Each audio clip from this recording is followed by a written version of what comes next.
10 common lending mistakes na hindi alam ng karamihan. Gusto niyo bang malaman? You got to watch this episode. Videos that will make you wealthy and debt-free.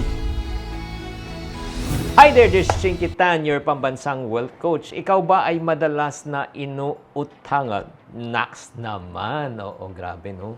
Ang hirap talaga, lalo na kamukha ka talagang yayamanin, no? Parang feeling ng tao, ikaw ay daghan ng imong kwarta, ganan siya, di ba, na lumalapit sa iyo. Eh, syempre, nangungutang, tapos pag hindi mo pinagbigyan, di ba sila pang galit? Eh, nako, ito lang po Ikaw ba ay nautangan na at di kayo nabayaran? Oh, kaya nga ito pag-usapan po natin ang 10 things you need to avoid at kailangan malaman para hindi maubos ang iyong pinaghirapang pera. Sulat nyo na po ito, lalo na sa mga taong mga first-timers at di pa nauutangan. Number 1, lending money without a clear agreement. Yun po, the reason why na hindi ka nakakasingil, na hindi mo nakukolekta, kasi nga, walang kasulatan. Walang kasulatan.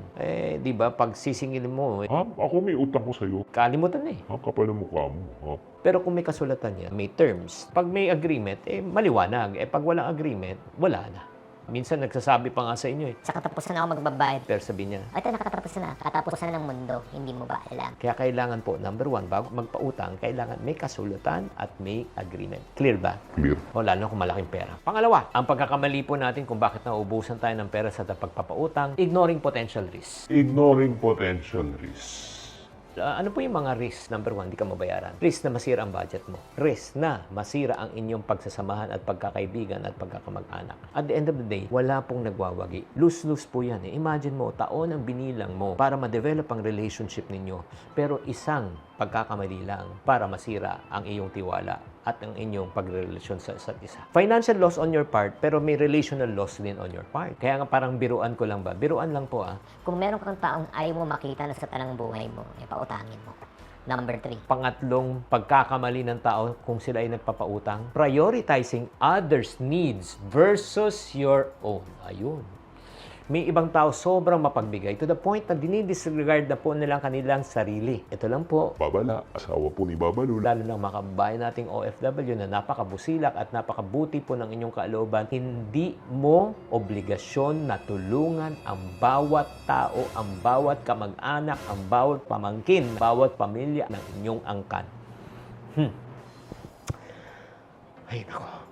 Nauubos din ang iyong pera. Tatandaan mo, iba-iba po ang pinagdadaanan po natin, iba-iba po ang buhay po natin. Kung may urge kayo ng tumulong sa iba, make sure lang na may kakayanan ka. Make sure lang na hindi mo na kailangan utangin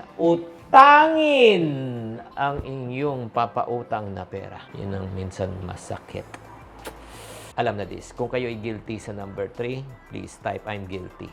Guilty ka ba sa number 4 kaya ikaw ay nahihirapan? Nagkakamali ka sa pagpapautang. Ito, lending more than you can afford. May ibang tao, sobra naman magpautang. Para kasi Kuya Will, di ba? Bigyan ng 5,000 yan! Bigyan ng jacket yan! Yan, yun. Walang masama ulit na tumulong, pero kailangan within your means. Palagay mo, yung bukal sa loob mo. Mas maganda kasi na tumutulong po tayo na walang sumbatan. Na bukal po sa ating kalooban, na hindi tayo pinipilit. Di ba? Sarap tumulong pag hindi tayo pinipilit. Number 5, guilty ka ba? Kung bakit ikaw ay hindi nababayaran sa mga tao nangungutang kasi you do not set boundary. Like I said earlier, kailangan may limits. Ang pera may limit. Kaya lagyan mo ng limit ang ipapahiram mo. Like for example, kami, mag-asawa, hindi kami nagpapautang. Kami po, kunyari, may lumapit po sa amin, Pautang na naman 50,000 pesos. nag-uusap kami, may humihingi ng 50,000 pesos. So, naglalagay kami ng limit. Oo, anong limit? Nagbibigay po kami ng tulong, parang tulong na rin po, just in case na hindi magbayad, hindi na masisira ang aming budget at hindi masisira ang aming relasyon sa bawat isa.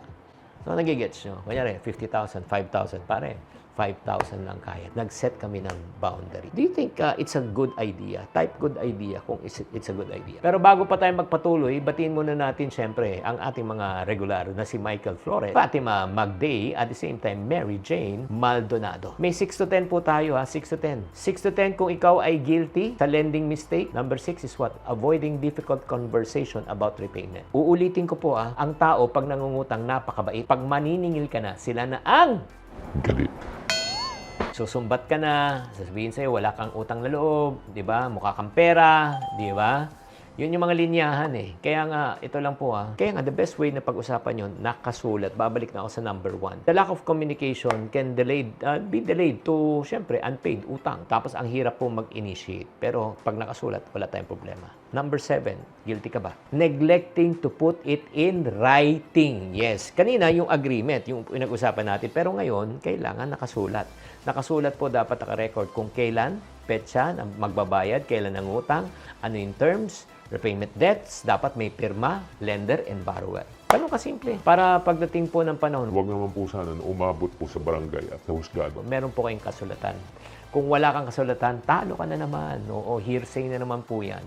Number 8, guilty ka ba sa pagpapautang not considering the impact on your own personal financial goals? Minsan padalos-dalos tayo ng desisyon na awa ka lang, nakalimutan mo na. Yung pinautang mo pala, tuition fee ng anak mo. Yung pinautang mo pala, panggamot, di ba? Yung pinautang mo ay pangbayad ng amortization mo. So nakakalimutan mo na. Kasi nga, yun, inuuna mo yung iba kesa sa iyong sarili. Number 9, guilty ka ba? Allowing guilt to drive your lending decision. Parang feeling mo, napakasama mo pag hindi mo sila tinulungan. Feeling mo, napakakuripot mo. Feeling mo, wala kang utang na loob o wala kang kwentang kaibigan o kamag-anak. Ay, nako. Kung gini-guilt trip ka at ikaw nagpapag-guilt trip ka, maniwala ka, mauubos talaga ang iyong pera. Ito lang sabihin ko po sa inyo na mahinahon, hindi mo obligasyon na tulungan po sila lahat. Which leads to my final point. You have a hard time saying no. Hindi ka marunong humindi. Sino sa inyo guilty dito? Type guilty in the comment section. Uulitin ko po, hindi lahat ng panahon kailangan pagbigyan mo at may kakayanan ka magbigay sa lahat. May ma-offend ka, Totoo yan. but as much as you want to help, you cannot accommodate everyone. You cannot accommodate everyone. Tatandaan mo, tao ka rin. Meron ka rin pangangailangan, may limitasyon ka rin.